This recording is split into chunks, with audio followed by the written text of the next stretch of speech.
name is Sid Roth, inviting you to witness a public debate between an Orthodox Jewish rabbi and a Messianic Jewish PhD. At issue, who is the Jewish Messiah? This debate has raged within the Jewish and Christian communities for almost 2,000 years. Traditional Judaism says you can't be a true Jew and believe in Jesus as Messiah. Messianic Judaism says you can't be a true Jew unless you believe in Jesus as the Messiah. Emotions, as you can understand, run deep. The stakes are high. Both communities say the choice will affect your eternal destiny.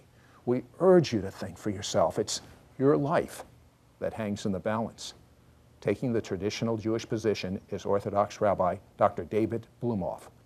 Rabbi Blumenhof holds a doctorate in Hebrew literature from the Hebrew Theological College in the Jewish University of America in Skokie, Illinois. His doctoral thesis, entitled The Gospel Truth, gives more than 200 reasons why he believes Jesus is not the Jewish Messiah. Defending the belief that Jesus is the Jewish Messiah will be Messianic Jewish author Dr. Michael Brown. Dr. Brown has a doctorate in Eastern Languages and Literatures from New York University. The debate is being held at Adlai Stevenson High School in Lincolnshire, Illinois. Dr. Michael Brown will begin with his opening statements. So glad that you're here tonight. I'm thrilled to have the opportunity to share with you the wonderful news of Jesus the Messiah. In my absence and stepping out of the room for a couple of minutes, all my notes disappeared, but because this is a deep theme in my heart, I'm happy to speak without them. 23 years ago, I had no interest in God, let alone in believing in Jesus. I was shooting heroin, playing drums in a rock band. After my bar mitzvah, I went straight down.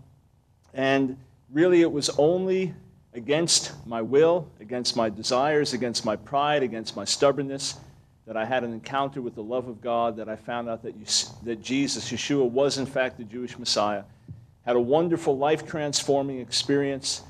Was turned away from all the things I was doing that I wanted to keep doing, but I knew they were sin in God's sight. I was wonderfully changed and delivered. My parents were thrilled to see the change, but they had one problem. Well, you don't follow our traditions now. We want you to meet with the local rabbi. So in 1972, I met with the local rabbi. January 24th was our first meeting. He and I became fast friends. He encouraged me to study Hebrew. He said, look, I need to bring you to other Jews who are equally zealous, but they're right. So I began to dialogue with the Lubavitch Hasidim in Brooklyn, New York, ultra-Orthodox Jews. But the problem was the whole plan to get me to learn Hebrew and to study so as to convince me that what I believed was wrong, the whole plan backfired. Because the more I studied, the more I learned, the more I sought God, the more convinced I became.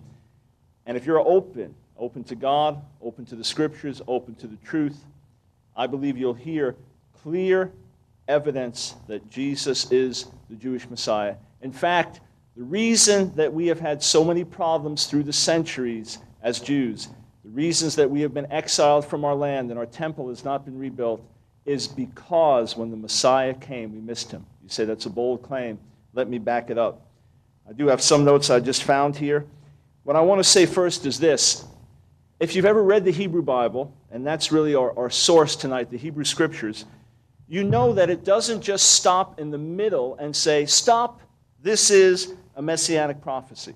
There's some literature that's being given out saying 20 telltale signs of the Messiah, but if you read the Scriptures, you will see in no place does it say, the Messiah will come and do this and this and this. In other words, you must interpret that these passages are messianic.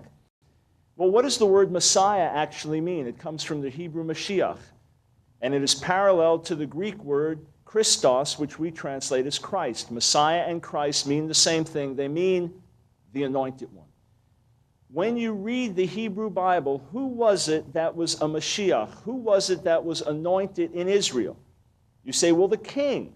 The Messiah is to be a king. Yes, but that is only part of the story.